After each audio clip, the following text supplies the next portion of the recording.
A questo punto io direi che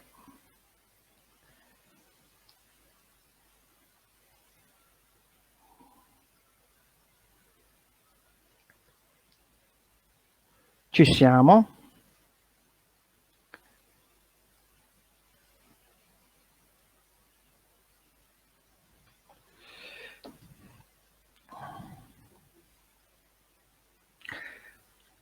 Vediamo se compare questa, dopodiché vado avanti. Perfetto, è comparsa.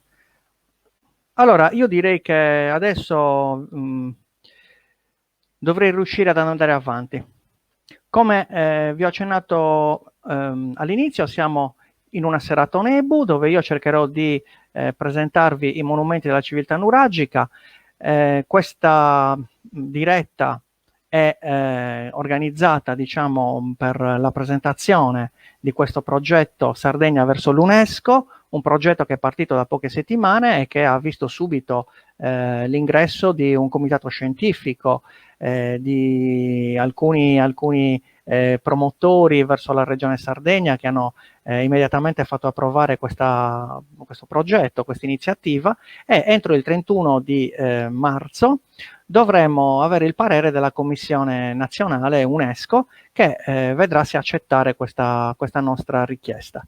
Nel momento in cui il patrimonio culturale della Sardegna viene accettato dall'UNESCO abbiamo un rimbalzo immediato in tutto il mondo, perché chiaramente l'UNESCO sapete che raggiunge tutti gli angoli del pianeta e quindi il nostro patrimonio archeologico, il nostro paesaggio, tutte le nostre bellezze architettoniche avrebbero uno sviluppo che porterà sicuramente dell'economia e porterà un incremento del turismo.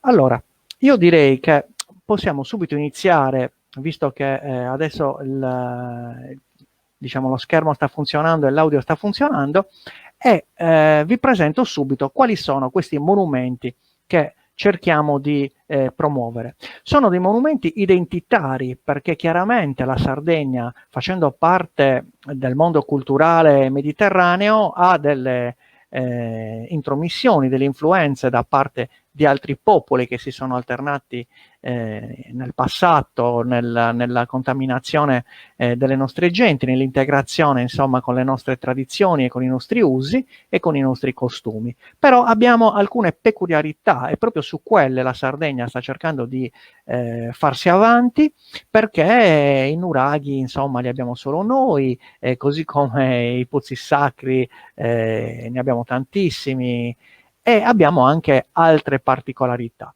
Farò una panoramica partendo dai tempi più antichi, quindi affronteremo anzitutto il Paleolitico, cioè l'età della pietra antica, che in Sardegna si evolve fino a circa il 10.000 avanti Cristo. Vedete, abbiamo pochissimi reperti però che attestano la presenza umana stabile nella nostra isola. Ciò non toglie che questa prima immagine in alto a sinistra, vedete, rappresenta una Dea Madre, chiamata la Venere di Macomer, quindi un oggetto sicuramente di culto, una religiosità legata alla Dea Madre, quindi alla donna, con questa piccola statuetta che certamente faceva parte dello strumentario delle genti paleolitiche della Sardegna. Naturalmente noi possiamo far vedere per queste epoche solo i materiali non organici, quindi pietre o avorio, oppure comunque pezzi lavorati, ceramiche che non si lograno col tempo, perché tutto ciò che è materiale organico, quindi pelli, legno, fibre vegetali, quindi tessuti, tappeti, li abbiamo persi per sempre. Quindi dobbiamo basarci sulle nostre ricostruzioni solo con questi reperti in pietra o in osso, o in ceramica naturalmente. Passando al Neolitico, in Sardegna vedete subito come cambiano. Io ho preso le statuine della Dea Madre per fare degli esempi pratici, vedete subito come cambiano le forme. Questa è una Dea Madre trovata all'interno di una Domus de Janas. Il Neolitico è caratterizzato in Sardegna appunto dalla comparsa delle Domus de Janas, questi sepolcri scavati nella roccia, che compaiono intorno alla metà del V millennio a.C., quindi un'epoca assai lontana dalla nostra, ma già vedete sono eleganti, sono raffinate e mostrano questa opulenza. Evidentemente sono rappresentate nel momento in cui la donna è gravida, quindi sta per dare alla luce una nuova vita, e quindi prima di ritornare nelle sue sembianze di fanciulla viene rappresentata e viene deposta come corredo funerario all'interno delle Domus de Janas. Quindi il Neolitico è caratterizzato appunto da queste statuine della Dea Madre. Per l'età del rame vedete come cambia ancora la nostra Dea Madre, è stilizzata, questa diciamo è la turriga abbastanza famosa, è visibile al Museo Archeologico di Cagliari. L'età del rame, quindi prima età dei metalli, siamo intorno al 3000 a.C., secolo più, secolo meno, e vedete come le forme delle Dee Madri cambiano. Però il filo religioso, il filo sacro dei sardi continua a rimanere legato a questa divinità femminile, che è l'unica che garantisce la continuità della specie. Al termine dell'età del rame, che dura un migliaio di anni, diciamo fino al 2000 circa a.C., si passa all'età del bronzo, caratterizzato dalla civiltà nuragica, quindi queste architetture fantastiche che sono innumerevoli in Sardegna, ne sono state censite circa 8000, divise in varie tipologie, per poi chiudere il nostro percorso con l'età del ferro. Anche questa dura circa 1000 anni, quindi l'età del bronzo diciamo dal 2000 al 1000 a.C., l'età del ferro dal 1000 a.C. fino all'epoca romana. Nell'età del ferro abbiamo degli edifici decisamente differenti rispetto ai nuraghi, però è sempre la civiltà nuragica che li propone, che li realizza, dà continuità insomma alle sue forme. Passiamo ai dettagli, diciamo a un approfondimento di questi monumenti, iniziando subito dalle Domus de Janas. Allora, le Domus de Janas sono sostanzialmente dei sepolcri, quindi è una zona funeraria, un cimitero in cui la roccia viene scavata con dei picconi di pietra. Siamo ancora nell'età della pietra, quindi non ci sono i metalli, è un lavoro titanico questo dello scavo, quindi si cercano prima di tutto le rocce tenere, l'arenaria ad esempio, per poter essere scavata, però sappiate che ci sono Domus de Janas scavate addirittura nel granito.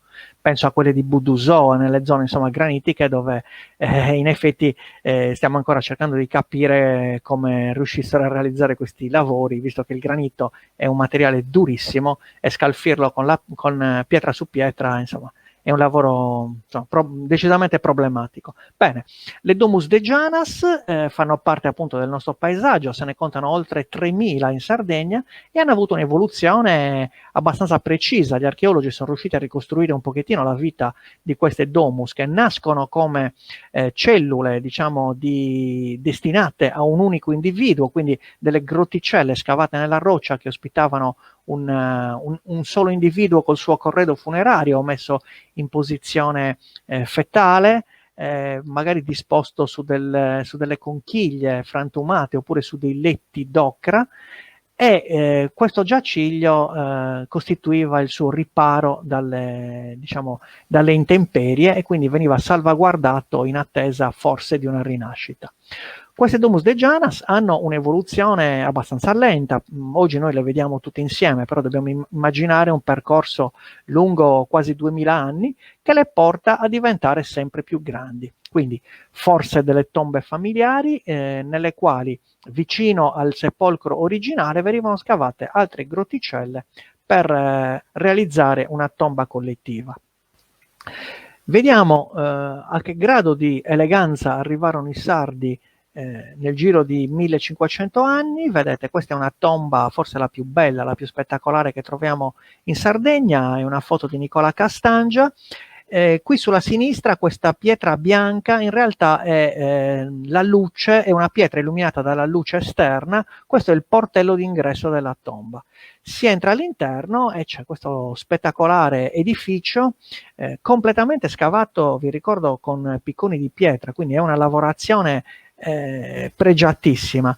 Ha addirittura, vedete, una trave centrale con le travi laterali a formare un doppio spiovente, quindi un tetto a doppio spiovente che veniva addirittura colorato. Guardate, si nota la pittura nera, la pittura in ocra rossa. ma soprattutto vedete ci sono le colonne, ci sono delle false porte, tantissimi elementi che arricchiscono questa tomba. E al centro vedete questo simbolo che potrebbe essere un simbolo di un bacile, forse per l'acqua o chissà, forse per il fuoco secondo alcuni, io ritengo che fosse per l'acqua, comunque un simbolo sicuramente legato alla vita, e quindi l'acqua è vita e l'acqua era propiziatoria per riportare in vita i defunti che venivano tumulati in queste tombe. All'inizio, cioè al cambio di passo fra l'età della pietra e l'età del rame, quindi intorno al 3000 a.C., iniziano a comparire dei monumenti straordinari. Qui siamo nella strada statale 131 fra Sassari e Porto Torres, la vecchia 131, al chilometro 222, si trova questo spettacolare edificio che è stato scavato ed è stato anche parzialmente ricostruito dagli archeologi e mostra una serie di gradoni che portano verso l'alto. Non posso umanizzarvi le dimensioni, però giusto per avere un'idea, vedete questo menhir che c'è sulla sinistra della lunghissima rampa è alto quasi 5 metri, quindi immaginate una rampa larga 6 o 7 metri e lunga almeno 35-40 metri, che porta verso la scalinata che conduce laddove doveva esserci un altare o chissà una divinità. Tutto intorno si nota un guscio fatto di grandi pietre che rivestono completamente sia la rampa sia il guscio. Monte d'Accodi diciamo, pone tantissimi problemi di interpretazione. Ve lo faccio vedere in un'altra immagine, perché è un unicum nel panorama mediterraneo occidentale. È un edificio che precede di quasi 3 secoli la più antica delle piramidi egizie. Quindi quando sulla terra non c'era niente, c'erano solo delle capanne o dei villaggi proprio diciamo molto rudimentali, in Sardegna 5000 anni fa c'era un edificio come questo. Qui in questo angolo inferiore si nota l'angolo, diciamo, dell'edificio precedente, chiamato il Tempio Rosso perché era completamente intonaccato di ocra rossa. Ebbene, questo è un documento straordinario perché ci mostra i due rivestimenti che sono stati posti nell'edificio a distanza di secoli. Diciamo che questo guscio il guscio esterno possiamo attribuirlo alla cultura Monteclaro, campaniforme, quindi intorno al 2200-2100 a.C. Invece l'edificio originale è probabilmente è stato costruito all'inizio del terzo millennio a.C. Sopra c'è una botola che conduce all'interno, c'è una camera a cava, non è visitabile naturalmente. Il monumento è visitabile, tra l'altro la guida vi darà tantissime informazioni perché non c'è da vedere soltanto questo altare, ma ci sono tanti dettagli qui vicino, ci sono le coppelle, i menhir, una pietra d'altare forse usata per i sacrifici animali. Vale la pena andare a vederlo, e quindi questo è uno dei più bei monumenti che abbiamo visibili e fruibili nella nostra isola. Andando avanti abbiamo dei manufatti che non sono nostri, diciamo che i dolmen e i menhir non fanno parte della cultura autoctona della Sardegna, invece le Domus de Jonas sì, come vi ho detto prima. I dolmen e i menhir sono due elementi studiati in archeologia. Il menhir sono delle divinità probabilmente che compaiono nel nostro paesaggio, sono delle pietre importanti infilate verticalmente nel terreno, secondo alcuni per propiziare il rituale di fertilità, quindi è come se la pietra fecondasse il ventre di madre terra, però queste sono interpretazioni un po' azzardate, un po' ardite, ma è qualcosa, insomma, bisogna pur proporre per cercare di capire cosa rappresentano. Menhir ne esistono sostanzialmente di due tipologie. Ci sono i menhir brutti, che non sono lavorati, non sono toccati dall'uomo, e i menhir antropomorfi, quindi danno una figura umana, che sono successivi, sono un pochettino più moderni. Passando ai dolmen invece, vediamo che sono delle sepolture di provenienza europea, nord europea, diciamo, costituiti da un sepolcro che viene circondato da pietre a formare una sorta di sarcofago, con i piedritti che mantengono sopra una pietra di chiusura. Ne abbiamo diversi in Sardegna, ce n'è anche a Sacovecada, diciamo un dolmen molto grande, molto interessante da vedere, un po' disturbato da un'impalcatura che è stata messa intorno, però è ancora fruibile, quindi si consiglia la visione. Queste sono appunto delle sepolture che arrivano in Sardegna e andiamo ecco, nell'immagine successiva. Vediamo che fanno parte del mondo funerario dell'età del rame in Sardegna. Alle Domus de Janas, appunto, si affiancano questi dolmen e si affiancano anche questi circoli funerari. Li troviamo ad Arzachena, ci sono i circoli di Limuri, anch'essi arricchiti con dei menhir, e vedete qui siamo a Prano Muttedu, a Goni quindi, dove c'è questa grande pietra, dopo ve la farò vedere da un'altra inquadratura, una grande pietra che è stata scavata all'interno per ottenere un sepolcro. Poi c'è questo circolo diviso in settori dalle pietre e tutto intorno sono stati disposti questi circoli di pietre fino a circondare completamente questa tomba straordinaria. Vediamo un'altra inquadratura, così si vede un po' meglio. Ecco qua si capisce meglio la forma. Vedete, siamo in un sito che presenta diverse di queste sepolture. Questa forse è la più monumentale. C'è un ingresso anticipato da questo menhir posto proprio sul lato destro dell'ingresso. Si entra da una forma che ricorda molto le Domus de Janas, quindi è una via di mezzo, vedete, fra le Domus de Janas e ciò che saranno le future tombe. Quindi tutti questi circoli poi venivano ricoperti da terra a formare un cumulo di terra e quindi dall'esterno era visibile soltanto, diciamo, l'ingresso e questa porticina che era quella che divideva il mondo dei vivi dal mondo dei morti. Andiamo ancora avanti nel tempo, andiamo nella cultura Monteclaro, siamo intorno al 2400 a.C., quindi sempre durante l'età del rame, e siamo vicino ad Alghero. Su un promontorio a Olmedo si nota questa muraglia megalittica, una muraglia formata da grandi pietre, è alta almeno 4 metri, è spessa altrettanto, quindi spessa altri 4 metri. Qui l'immagine rimane appiattita, dovete immaginare un ferro di cavallo per questa immagine. Presenta 2 ingressi. Questi 2 ingressi sono molto importanti perché ci consentono di dare qualche interpretazione a questo sito. Questa muraglia protegge una piazza, vedete, in pietra naturale, probabilmente anche aiutata con la mano dell'uomo, e oltre questa piazzetta c'è il diruppo, quindi si precipita per un centinaio di metri.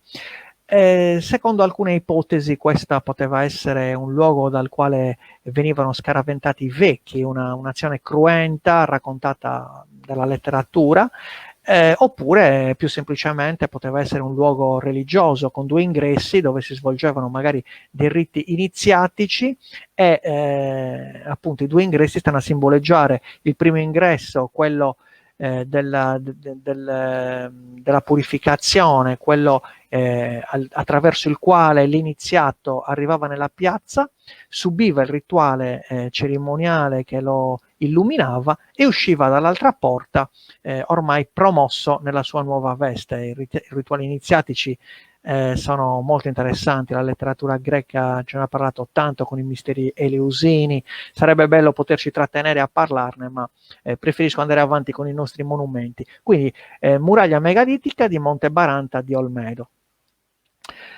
Verso la fine dell'età del rame, quindi intorno al 2000 a.C., compaiono in Sardegna le gallerie funerarie che anticipano le nostre tombe di giganti. Sono delle gallerie appunto a forma di dolmen, una serie di dolmen affiancati, allineati a formare proprio un corridoio e c'è un certo momento, queste gallerie sono presenti in Sardegna già dall'epoca Monteclaro e dall'epoca Campaniforme, però quando ci avviciniamo alla civiltà nuragica, i sardi di quest'epoca apportano delle modifiche. Le tombe di giganti diventano monumentali perché viene aggiunta alla galleria funeraria la facciata. Queste facciate sono fatte di due tipi. Nel nord della Sardegna, dove si trovano queste grandi lastre in granito soprattutto, era possibile, vedete siamo ad Arzachena per tutte e due le tombe, era possibile appunto realizzare una facciata trovando queste grandi pietre e infilandole nel terreno in maniera digradante. Vedete dove c'è la porticina d'ingresso, la porta dell'aldilà diciamo, c'è una grande stele che è la porta monumentale degli inferi, e tutto intorno si va a formare questa piazzetta delimitata appunto dalla facciata fatta con queste pietre piatte. Anche quella di sotto, vedete, ha la stessa morfologia. Da notare che la stele, questa grande pietra, potrebbe essere alta intorno ai 3 metri, 3 metri e mezzo, ma in Sardegna ne troviamo anche più alte. A Palau ce n'è una che sfiora i 5 metri. Sono divise in registri, guardate, c'è un registro inferiore dove c'è la porta dell'aldilà, quella del mondo degli inferi, poi c'è il registro centrale con questa diciamo questo incavo, questa risega che è stata fatta lavorando il granito. Pensate che il lavoro per ottenere una lavorazione simile, e poi c'è la parte alta con la stele, con quest'altro registro può essere magari dedicato al mondo delle divinità, quindi al cielo, quindi una sorta di immagine a 3 registri: il registro degli inferi, il registro della terra, il nostro mondo in pratica, e il mondo delle divinità. Un'altra tipologia di tombe di giganti, sempre affacciata, è quella che si trova nel sud della Sardegna, salvo rare eccezioni. Sono delle tombe a filari, vedete, è una tecnica simile a quella di Monte Baranta, con delle grandi pietre che vanno a formare una muraglia. In realtà questa è una facciata, tra l'altro qui siamo ai Sconcias di Quartucciu, tra l'altro dicevo, la parte sommitale di questa tomba, insomma, la ricordavo decisamente più alta. Probabilmente qualcuno sta scaraventando giù le pietre e questo è un problema serio. Due elementi che vorrei sottolineare di questa tomba sono l'ingresso, guardate, proprio a forma di dolmen. Si nota l'architrave e i due piedritti che circondano la porta d'ingresso, quindi una sorta di dolmen che conduce a una galleria che è proprio il corpo funerario della tomba di giganti. Mentre a sinistra della tomba c'è un menhir. Abbiamo visto che i menhir sono delle pietre legate probabilmente al mondo funerario, oppure sono i guardiani del sepolcro, insomma sono delle divinità in pietra, un po' come le nostre statue dei santi, che andavano a proteggere i corpi e gli scheletri poi dei defunti che venivano infilati dentro. Tenete conto che la differenza sostanziale, a parte la morfologia, la differenza di ideologia fra le Domus de Janas e le tombe di giganti sta nel fatto che le Domus de Janas sono delle tombe singole, ravvicinate, quindi pluricellulari, sono molte tombe singole, una vicino all'altra, e in ognuna di queste troviamo un corredo funerario e sappiamo a chi attribuirlo, quindi ogni defunto aveva il suo corredo. Invece le tombe dei giganti hanno una sepoltura collettiva, diciamo, dove i corpi sono messi alla rinfusa, sono tutti all'interno della camera funeraria, ma non riusciamo a distinguerli gli uni dagli altri, sono, diciamo, rovistati, probabilmente anche perché, essendo delle tombe riutilizzate nel corso dei secoli, a un certo punto finiva lo spazio e quindi dovevano essere risistemate.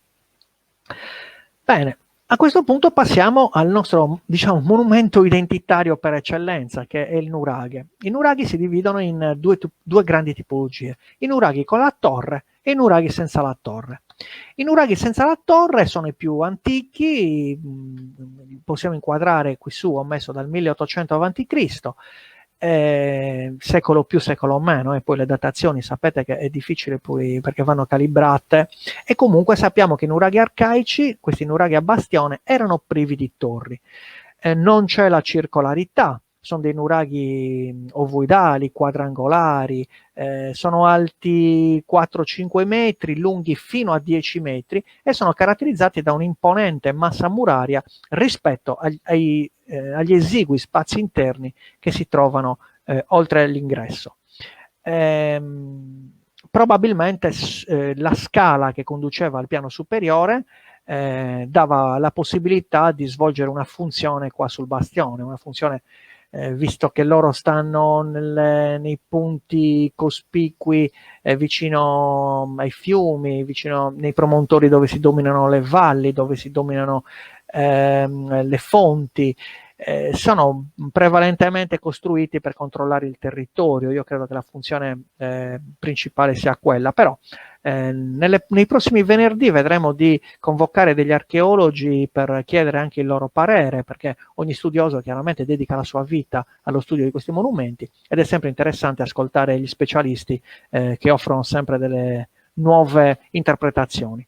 Qui siamo sulla Giara di Gestuli, ecco, questo è il Brunco Madugui, un altro nuraghe a corridoio, vedete, sinuoso, molto elegante, con questa facciata che ricorda molto Monte Baranta, ed è un nuraghe attraversata appunto da un corridoio e è presente qui una scala che porta al piano di sopra e Lilliu qua aveva individuato i resti di due piccole capanne costruite appunto sul bastione. Come potete notare si dominano completamente i territori intorno, quindi proprio delle vedette sul territorio. Intorno al 1500 a.C. Accade qualcosa in Sardegna per la quale la forma dei nuraghi inizia una lunga evoluzione che nel corso di 3 secoli vedremo li porterà a degli edifici alti fino a 27 metri, come il caso del nuraghe a Rubiu di Orroli. Però ci sono anche altri casi. Vedete, in questo caso siamo al Santo Antine. A Torralba si nota subito una bellissima torre che sicuramente arrivava a sfiorare i 20 metri. Tenete conto che manca anche il terrazzo, forse il terrazzo era in parti lignee e quindi non si sono conservate, però gran parte della sommità dei nuraghi è crollata oppure è stata asportata per costruire altri edifici. Ecco, i nuraghi con torre iniziano intorno al 1500 a.C. e anch'essi hanno un'evoluzione che gli archeologi sono riusciti a identificare. Vediamoli subito. Qui siamo a Mogoro, nel nuraghe Cuccurada, è un nuraghe antichissimo, inizia con la sua edificazione con un nuraghe a corridoio che si nota qui col mouse, sto cercando di mostrarlo. Tenete conto che siamo in un promontorio sulla strada statale 131 al chilometro 65 circa, si vede, viene illuminato di notte questo, quindi è facilmente visibile. È un edificio che è stato costruito in una zona che era frequentata già da epoca Monteclaro. Vicino al nuraghe, qui a Cuccurada, è visibile anche una cinta muraria con un ingresso a dolmen, quindi di profilo quadrangolare, e quindi quando andate a visitarlo potete chiedere alle guide di farvi vedere anche la muraglia megalitica. E le popolazioni che vivevano qui a Mogoro hanno deciso di prolungare il loro insediamento nel tempo e arricchendosi hanno dedicato molte risorse alla costruzione di questo nuraghe. Vedete, sono state aggiunte delle torri, è stata data una forma ben precisa, quindi è un nuraghe complesso che si è andato a formare nel corso dei secoli. L'evoluzione più semplice da notare nei nuraghi è quella che si vede, si percepisce entrando dall'ingresso. Gli nuraghi arcaici, quelli a corridoio, vedete i protonuraghi diciamo, hanno un ingresso caratterizzato da una forma rettangolare, una forma che deriva dal dolmen. Vedete, ci sono i due piedriti, le due pareti laterali, qui sono costruite con più pietre, e l'architrave che chiude il profilo. Questa è caratterizzata appunto da spazi esigui rispetto alla massa muraria. I nuraghi arcaici non sono certo vivibili. Andando avanti nel tempo, quando inizia il XV secolo a.C., in Sardegna inizia a prendere forma l'idea di elevare verso l'alto questi edifici. E già si nota, guardate le pietre, si nota che ogni pietra, man mano che si sale, viene posizionata ad aggetto rispetto a quella di sotto, fino a formare un profilo trapezoidale. Guardate, la base di questo ingresso è decisamente più lunga della linea che si forma sotto l'architrave. Diciamo può avere un 70-80 cm nella parte alta e ben oltre 1 metro nella parte bassa. Quindi una forma a trapezio, meglio detta tronco ogivale, che troviamo nei nuraghi dal XV secolo in poi. Intorno al XIV secolo a.C. compare anche la finestrella. Vedete, sopra l'architrave si nota una finestrella interpretata in vario modo dagli specialisti. Alcuni pensano che sia una finestrella per lo scarico dei pesi, altri, ad esempio io, sostengo che sia semplicemente una finestrella che serviva per far penetrare la luce del sole, l'aria all'interno del nuraghe, perché se voi chiudete la porta praticamente l'unica possibilità di illuminare la stanza veniva dalla finestrella. Quindi può darsi che fosse semplicemente legata appunto alla luce del sole, o forse di qualche astro che doveva essere visto. L'archeastronomia è una scienza giovane che sicuramente darà buone soddisfazioni agli studiosi. Passando verso il basso, qui siamo alla prigione di Arzachena. Guardate questo architrave monumentale che è stato messo nell'ingresso e va a delimitare un profilo che da tronco ogivale inizia a essere immaginato triangolare o perfettamente ogivale. Vedete, se voi non aveste questa architrave ci sarebbe un profilo quasi triangolare. E passando alla fase successiva, ecco qua un altro nuraghe, vedete il tronco ogivale qui si nota perfettamente, con questa architrave che è sovrastata dalla finestrella per la luce, ecco qua. E questa è una forma, vedete, le pietre sono lavorate elegantemente, questi si chiamano tecnicamente conci isodomi, nel senso che si presentano con una bella simmetria, sono dei parallelepipedi che venivano lavorati e poi sovrapposti con arte dai nostri maestri nuragici. Per andare a finire, guardate quest'altro nuraghe con questo ingresso bellissimo, tronco ogivale addirittura arcuato, questa è proprio un'ogiva tagliata dall'architrave che diciamo interrompe il disegno, che finirebbe invece con una cuspide perfetta, quindi un'ogiva perfetta che è quella che vedremo caratterizzerà i nuraghi dell'ultima generazione. Li vedremo dopo però. Intanto altri monumenti importanti che abbiamo in Sardegna sono i pozzi sacri, sicuramente legati alla religiosità, diciamo alla fertilità, perché è presente l'acqua, sono presenti insomma tanti elementi che ci fanno capire che questi erano i templi degli antichi sardi.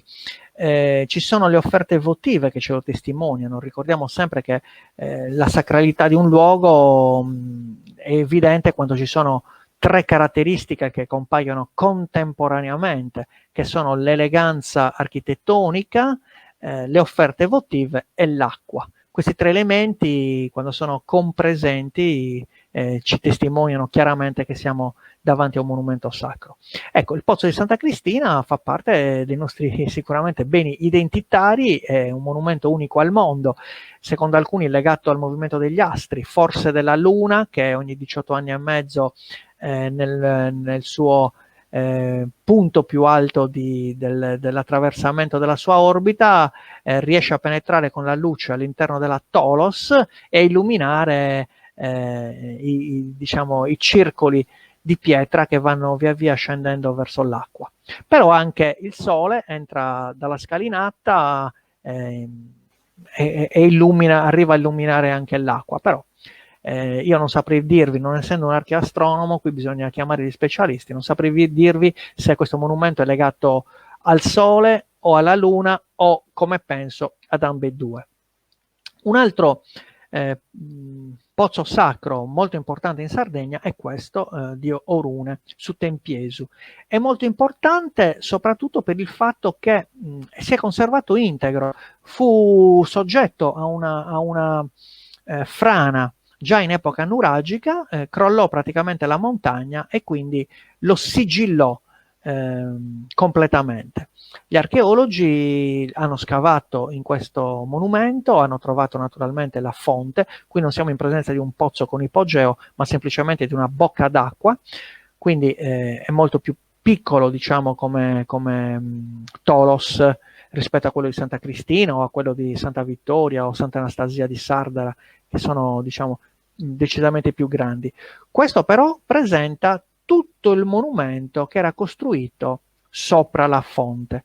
Quindi dobbiamo pensare che anche gli altri pozzi sacri potevano avere un tempio, un castellunacque costruito sopra, vedete? E si notano molti particolari interessanti. Abbiamo anzitutto una policromia, perché i conci sono di diverso colore, quindi diversi materiali portati lì per fare questo pozzo. Abbiamo i gocciolatoi nei bordi, quindi l'acqua quando scendeva, vedete, c'è questo incavo sia da una parte che dall'altra che consente all'acqua di cadere senza rovinare, diciamo, le pareti del monumento. Abbiamo degli archi, ci sono 2 archi a tutto sesto monolitici, quindi tanti elementi che vanno a rendere prezioso ed elegante il monumento. E dulcis in fundo, nella cuspide di questo doppio spiovente molto ripido sono state trovate delle spade in bronzo conficcate sopra, quindi evidentemente questi pozzi sacri hanno ancora tantissimo da raccontarci. In Sardegna poi abbiamo altri monumenti caratteristici. Vedete qua ad esempio siamo a Bitti, Romanzesu, un luogo anch'esso da decifrare, le interpretazioni sono tante, un luogo forse per fare giochi gladiatori, una palestra, oppure un teatro, o, visto che è legato all'acqua, c'è un pozzo sacro, diciamo, percorrendo questo sentiero che si nota, adesso ve lo sto indicando col mouse, percorrendo questo sentiero si intercetta un pozzo sacro e quando l'acqua trabocca dal pozzo sacro scorre lungo questa discesa e va a inondare completamente questo bacino. Quindi se andate nelle stagioni piovose in inverno lo potrete trovare, se non è ghiacciato, perché a Bitti c'è abbastanza freddo, quindi se andate in inverno potete trovare addirittura la neve, però in alcuni periodi dell'anno, se fate una ricerca su Google, lo noterete facilmente, si riempie completamente d'acqua. E allora perché non pensare a un luogo cerimoniale dove si facevano dei rituali iniziatici o dei rituali, diciamo, legati alla fertilità, dove delle sacerdotesse magari percorrevano questo sentiero e arrivavano a fare delle abluzioni in questo luogo. Chissà. Fra i monumenti più eleganti del passaggio, diciamo, della fine dell'età del bronzo, siamo a cavallo fra l'età del bronzo e l'età del ferro, abbiamo dei luoghi nei quali si nota un bacile di dimensioni che possono variare tra i 50 e 60 centimetri fino a questo che supera decisamente 1 metro di altezza. Questo è un luogo quindi dove l'acqua era importante, ma l'acqua non è prelevata da una fonte, cioè qui non c'è la bocca d'acqua o la cisterna. L'acqua proviene dalla montagna adiacente, viene canalizzata in questo edificio. Vedete, c'è qua una vasca che può contenere l'acqua. Alcune caratteristiche di questo edificio sono la differente qualità dei materiali, perché qui abbiamo tracchite, arenaria, abbiamo tuffo.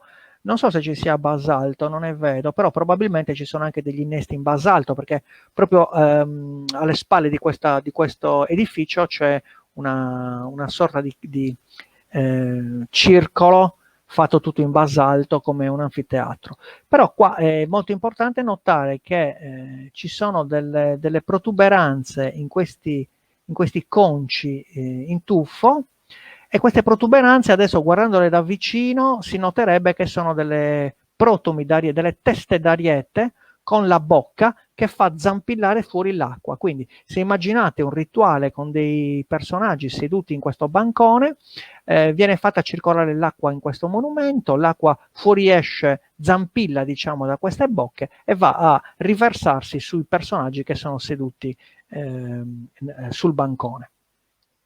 Quindi edifici, forse io ho scritto qua su, per le purificazioni. Sassè de sos Carros di Oliena. Qui siamo a Barumini. Allora, se aguzzate la vista, vedrete subito che l'edificio che vi ho appena fatto vedere di Oliena, in piccolo è rappresentato anche a Barumini in diversi isolati. Guardate, ce n'è uno qui proprio al centro, si nota proprio il bancone sedile con il bacile al centro, ma ce n'è un altro qui vicino, vedete, un altro ancora c'è qua a sinistra, a destra, scusate. E qui siamo in un momento delicato della storia della Sardegna, perché intorno al 1000 a.C., quando già si era smesso di costruire nuraghi, solo alcuni venivano riutilizzati con funzione sicuramente religiosa, quindi diventavano dei templi, qualunque funzione avessero originariamente. Bene, si inizia a vedere che intorno ai nuraghi, ma non solo, perché c'è Serra Orrios, ad esempio, di Dorgali, che non ha un nuraghe, ma la cittadella è fatta simile a questa, si notano degli edifici ben precisi. Guardate, se seguite il mouse vi faccio vedere come funzionano. C'è un piccolo ingresso a corridoio dove passa giusto una persona, si arriva in una piazzetta, in un cortile interno che doveva essere aperto e quindi illuminato, per poi dividersi in alcuni ambienti laterali che vengono tutti chiusi da un muro. Secondo alcuni questi sono degli isolati domestici, quindi una grande villa o un appartamento insomma di una persona, di un nobile della zona, dove praticamente ogni ambiente aveva una sua funzione, compresa quella di piccolo impianto termale diciamo per la famiglia. E se ne notano alcuni, qui ce n'è uno, vedete ce n'è un altro qui, sempre della stessa tipologia, ce n'è un altro qui, ma se andate in giro per la Sardegna ne troverete tanti di questi, ad esempio il bellissimo nuraghe Serucci che ha la cittadella vicino presenta sempre questi ambienti particolari. A me ricordano molto invece un sito che ho visto vicino ad Alghero, si chiama Sant'Imbenia, è decisamente più grande come isolato, però quello veniva utilizzato come mercato. Quindi si entrava da una porticina, c'era la piazza del mercato con tutti gli ambienti intorno che potevano essere usati per gli scambi, perché siamo in un momento in cui la Sardegna viene, viene conosciuta da genti di ogni costa mediterranea che arrivano per i commerci, perché la Sardegna è ricchissima di metalli, c'è l'argento soprattutto, ci sono le miniere più importanti d'Europa, e ci sono anche, c'è il rame, ci sono sicuramente anche le tecnologie di fusione per lavorare questi metalli, e quindi entrano in rapporto con i sardi e iniziano a avere necessità di luoghi dove scambiare. Ecco, i nuraghi quindi non sono più funzionali a queste grandi riunioni, questi grandi mercati di metalli pregiati, di materiali pregiati, e si deve convertire il piano urbanistico in luoghi dove il mercato è il fulcro, diciamo, della comunità, il foro della comunità. Per concludere il nostro viaggio all'inizio dell'età del ferro, vediamo i bronzetti. Quando i sardi non costruiscono più nuraghi e tombe di giganti, cambia un pochettino l'organizzazione non soltanto sociale ma anche artistica. Ci si dedica a fare dei piccoli personaggi che sono delle coppie originali, molto caratteristiche, perché i bronzetti giravano un po' per tutto il Mediterraneo, i bronzetti fenici sono ben conosciuti, ma i nostri sono caratterizzati da tante peculiarità, il vestiario, le attrezzature, i cappelli, sono tutti molto particolari, e attraverso questi personaggi, che ripeto, dovevano essere personaggi che vivevano all'epoca, quindi con tutte le loro caratteristiche, sembra di vedere addirittura una sfilata di persone in costume che rappresentano gli usi e le tradizioni del nostro popolo antico.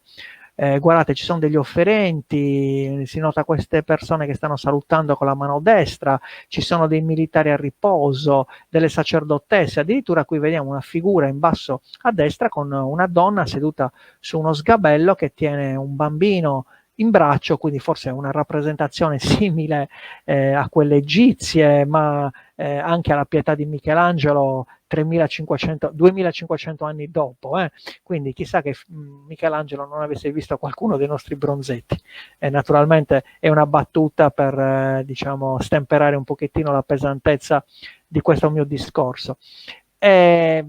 Per concludere, abbiamo sempre coevi ai bronzetti, siamo intorno al IX secolo a.C., IX e VIII secolo, abbiamo i giganti di Monteprama, queste statue a tutto tondo, a grandezza naturale, che sono state trovate nella penisola del Sinis, sono dei guardiani di un cimitero, sono dei personaggi armati, quindi probabilmente guerrieri, che erano posti sopra i deposti, cioè sopra i defunti che erano tumulati in tombe a fossa, quindi dei piccoli sarcofagi littici che stavano in un viale funerario appunto a Monteprama, scavato in più riprese da Tronchetti, da Minusai, da Zucca, insomma dal fiore degli archeologi che abbiamo in Sardegna. Molto interessante su questo sepolcro c'è da dire che oltre ai personaggi ci sono anche delle rappresentazioni di nuraghi. Sapete che noi i nuraghi li abbiamo trovati tutti decapitati, quindi mancanti della parte superiore. Bene, a Monteprama sono stati trovati dei piccoli nuraghi, sono alti 1 metro, circa 1,20 m, caratterizzati anche dalla parte superiore, quindi quella che per noi è scomparsa per sempre, non riusciamo più a trovarla, e quindi ci possiamo fare un'idea anche di come potevano essere fatti questi nuraghi. C'è da dire che questi piccoli nuraghi non solo sono stati trovati a Monteprama, ma sono posti a volte al centro di grandi edifici rotondi, chiamati le capanne delle assemblee, nei quali troviamo non solo un piccolo nuraghe messo al centro, ma anche un bacile dell'acqua, e forse sono i luoghi in cui si riuniva la comunità per prendere le grandi decisioni. E il nuraghe in quel caso sarebbe il totem della comunità, ossia l'ombrello protettivo sotto il quale loro sentivano la protezione dei loro avi, chissà. C'è ancora tantissimo da studiare. Voglio chiudere questa serata mostrandovi uno dei più bei nuraghi che ci sono in Sardegna. Siamo a Suelli, nuraghe Piscu, e qui è evidente la maestria dei nostri avi nuragici. Guardate un po' che eleganza, che bellezza in queste forme, e qui erano già arrivati alla forma a ogiva totale, quella di cui vi ho parlato quando vi facevo vedere gli ingressi rettangolari oppure tronco ogivali. Vedete bene che qui l'ogiva è stata raggiunta nel suo splendore, appunto al Pisco di Suelli, e anche al nuraghe di Isili. Sparas ha le stesse caratteristiche. Quindi concludiamo, diciamo, questa serata con questa bellezza architettonica, e io direi che vi do appuntamento a venerdì prossimo, quando inizieremo a fare proprio un passaggio monumento per monumento. Cercherò di coinvolgere degli archeologi, anzi, se ci sono degli archeologi in ascolto e vogliono partecipare, sarei ben lieto di ospitarli qui, diciamo, in questa trasmissione, sperando che non ci siano dei guai come è successo qui all'inizio. Quindi vi saluto tutti, vi ringrazio, vi ricordo Sardegna verso l'UNESCO. L'associazione UNEBU cerca di fare il possibile per riuscire a interessare la popolazione, perché questo progetto deve partire dal basso. Noi possiamo dare voce a questo progetto, perché il comitato scientifico, il comitato organizzatore sono composti da un piccolo gruppo di persone, ma siamo noi cittadini, noi che possiamo veramente aiutare divulgando, interessandoci, partecipando a queste attività. e quindi ringrazio anticipatamente tutti quelli che lo faranno. Un caro saluto e buon fine settimana a tutti. Lascerò questa serata sul mio profilo Facebook, domani la metterò anche su YouTube. Per chi non è riuscito a vederla oggi in diretta, la troverà sul mio canale YouTube, quindi cerchiamo di regalarla anche a chi è lontano, insomma, non è, magari lavorava o magari aveva degli impegni e non è riuscito a seguirla. Buona serata a tutti.